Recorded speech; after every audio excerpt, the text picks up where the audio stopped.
you just never know what you're gonna see next. I think, honestly, it's been fun. As a baseball fan, you always love to see big trades. It's like I love about the NHL trade deadline. You're going to see some big time moves here and there. Same thing in the NBA. Sometimes you'll see a 3-team deal. We'll see 6 players go for one. But in Major League Baseball, you're just seeing so many deals, all because of the extra wild cards in both divisions. So I think it's given a lot of baseball fans across the game, around the world, a chance to watch baseball in a different light. Teams are really going for it, and it's awesome. Especially if you're a fan of a team, you cheer them your whole life, and they're actually gonna spend some money and go for it. Give up those prospects to get that player that can be a difference in your team, making the playoffs, winning a World Series, becoming the best team in baseball. And around the world, it's amazing. You always love to see that, and we've seen that in some of these trades. You look at the Troy Tulowitzki deal, along with LaTroy Hawkins going to the Blue Jays for some top prospects in Michael Hoffman and I think it was another prospect I think they sent in that deal, and they sent Jose Reyes. It sucks to see Jose Reyes get dealt, but he hasn't been playing good the last few years. He's had some injury problems. I wouldn't be surprised to see Colorado trade Reyes to the Mets, but I don't know if that deal is going to still happen. But you never know in this game. Anything can still happen. Anything can still happen. Anything can happen. So let's take a look at some of the moves that are actually on the fence as we speak.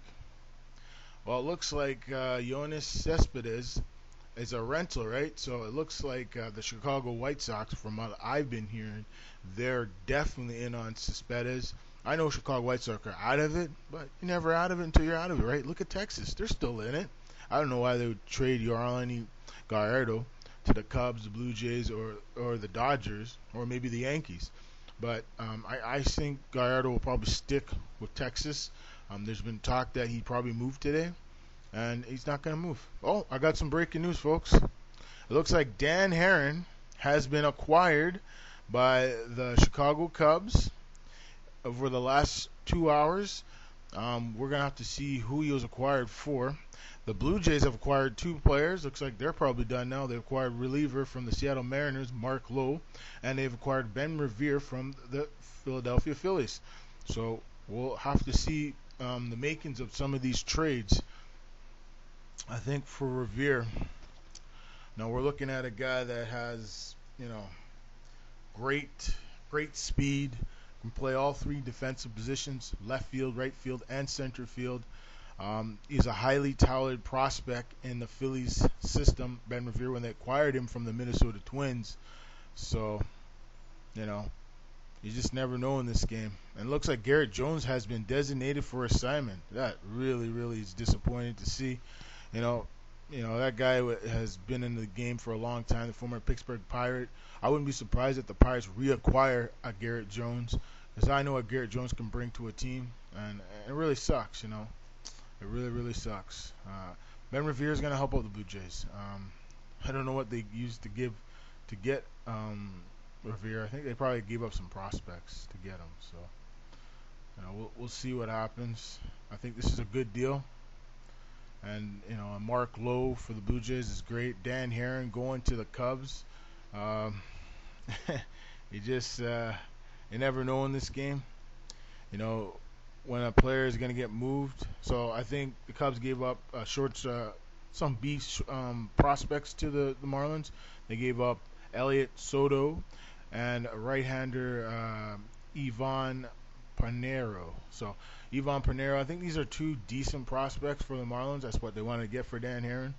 I know, because pretty much the Dodgers are paying most of his contract. I think the Marlins are on hook for like $3 million. But Dan Herron's going to help out the Cubs. I mean, he's had a good record this year. He's pitching very, very good. It's a pretty good ERA. He can still get the fastball up around 86 miles an hour, maybe 90 if he's lucky. I think this is a good move. I mean, Dan Herron is, still a good player in my book. I've seen him over the years, so this is good. This is a good move. I think Jepson going to the Twins is going to be a good move. I mean, it's a good acquisition for the Twins. They're in that wild card race, so you add them to the pitching that they have: Trevor May, Glenn Perkins, Blaine Bauer. I mean, they have some good players in their system, but this is a good move for the Twins. I mean, add another arm. They might fall out of it, but you never know. And there's a rumor three-team trade that might consummate by the end of today, according to the Chicago. No, actually, according to some reports from Fox Sports and the USA Today, the Chicago would love to swing a deal for Tyler Ross and Craig Kimbrell. Bob Nightingale of USA Today tweets that it's not entirely clear how realistic the scenario is, but it appears the Cubs at least have interest in pursuing it. The Padres, the Red Sox, and Cubs are discussed unspecified a three-team deal from John Paul Morosi of Fox Sports and ESPN.com's. Buster only tweeted earlier that there was industry speculation of discussions between the clubs. Nothing that there were a potential deal gonna happen, but it's a chance, a three-team trade with these teams. It's possible. I've been hearing Upton could be involved in a deal. I'll have to see. I wonder if they would trade Pablo Sandoval. I was just checking out one of these fans scenario deals. I know the San Francisco Giants would love to get that guy back.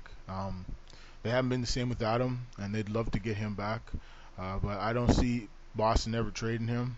They just paid him a gut load of money. So, if it doesn't work out next year, he probably will get moved. So, I don't see Pablo Sandoval getting moved anytime soon. I think Shields is a chance. I heard a rumor last night that Shields was going to go to the Yankees. There's even the Blue Jays. And I wouldn't rule out the Los Angeles Angels of Anaheim. They need pitching too. Every team needs pitching. Pitching, 24/7. Pitching, all the way. So, folks, thanks for watching for this MLB trade deadline update for July the 31st, 2015. The one and only Mark Spencer is here to entertain you guys around the world on YouTube or any social platform. It's always cool to do these, folks. I love talking some baseball.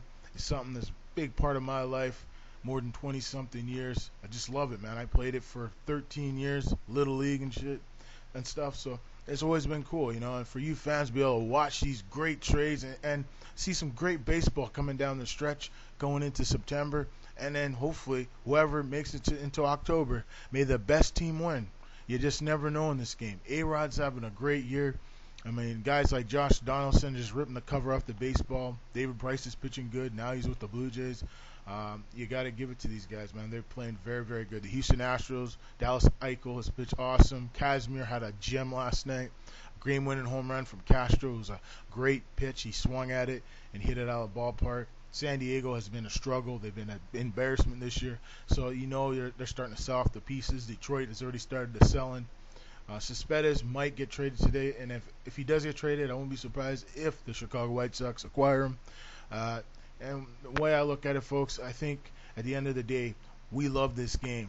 If you can get a chance to go to the ballpark, or at least watch one game this season, enjoy it. It's fun. It's just like watching your football. NFL starts real soon. Oh, I got some breaking news in the NFL. It looks like Russell Wilson for the Seattle Seahawks has re-signed with the team for 4 years.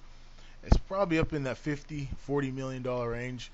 I think this will be the start of another contract. I think in a couple years they'll probably sign him to a 6-year deal, probably $100 million. So this is a big deal. It's good for Seattle. They get their quarterback long term. For you MLB fans out there, I can't wait. Training camp is here. It's been all about Tom Brady. That's too bad for Brady. You can't cheat nowadays. I think he should have got a 2-game suspension. By the end of the day, it's the integrity of the game. You want to play fair. When I used to play, any sport, there's always players trying to get an advantage. But at the end of the day, you have to play within the rules, and the rules say you can't cheat like that. So it's not good.